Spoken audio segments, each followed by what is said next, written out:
New at 5 tonight, even more state employees got layoff notices today, and more are expected every day this week. The end of the General Assembly session is almost here, and there is still no budget-cutting agreement. The only plan even close to the needed $1 billion in cuts has been rejected by legislative leaders. Our chief political correspondent Mark Davis here live now with the very latest on this budget crisis. Mark.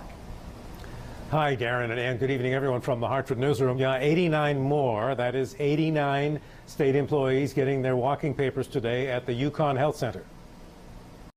More layoff notices are expected this week as the governor moves toward his stated goal of eliminating 2,500 state jobs. As of Friday, the layoff total stands at about 400. With just 16 days left in the General Assembly session, the governor is scheduled for face-to-face negotiations with legislative leaders starting tomorrow. I'm the only guy who's put out a budget that actually puts the state in balance.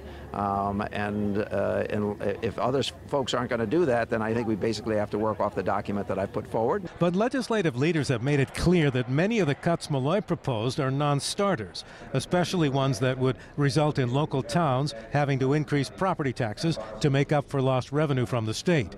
And they're hoping that the state employee unions will eventually give in and negotiate givebacks to save the state money. Until last Monday, Gail DeMarco was a clinical psychologist with the Department of Children and Families. A 12-year veteran of state service, she is supporting the union leadership's decision not to negotiate any more givebacks. They recognize that there's been enough concessions made from the union members, and You could say that even after losing your job. I think that there are other ways to balance that budget. DeMarco worked at the juvenile training school in Middletown and was one of more than 100 workers terminated there last week in what she described as a surprising and heartless procedure. It appeared to me that there was very little to no consideration of the needs of the clients that we serve.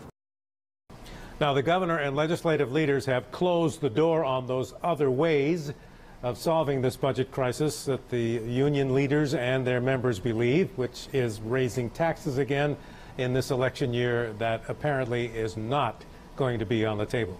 Live from the Hartford newsroom, Mark Davis, News 8.